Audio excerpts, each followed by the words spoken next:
Welcome to the Slop Farm. Enjoy the video. In this video, I will show how to make homemade wine from grape easy method. Begin by washing and sorting grapes, then crush them to release juice and skins. Transfer the mixture into a sanitized fermenter, add packaged wine yeast, and monitor temperature around 65 to 75 degrees F. Stir daily, check gravity, and be patient during primary fermentation. You will learn simple steps to move from grape to bottle with clear, friendly guidance throughout. Fermentation is a quiet transformation that depends on stable temperature, clean equipment, and careful monitoring. Keep your fermenter between 65 and 75 degrees F to help yeast work steadily without stress. Use a hydrometer to measure specific gravity and know when primary fermentation slows or stops.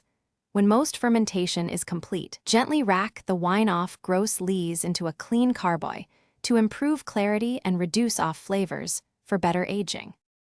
If you're finding this video helpful, please subscribe and like so I can keep making simple tutorials. Quick recommendation: life's too short for cheap socks. Go darn tough with a lifetime warranty, perfect for standing during long bottling sessions or vineyard walks. I find them durable and comfy, so they pair nicely with winemaking chores. Check the description for the link and other deals. Now let's get back to the video.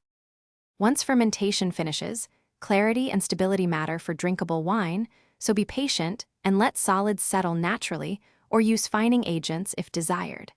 Confirm stability with consistent gravity readings over a couple of weeks before bottling to avoid refermentation. Sanitize bottles and closures, then fill and seal with minimal oxygen pickup. Age your bottles horizontally in a cool, dark environment for several months to allow flavors to harmonize and mellow pleasantly before tasting. Thanks for watching. Consider subscribing if we helped you today.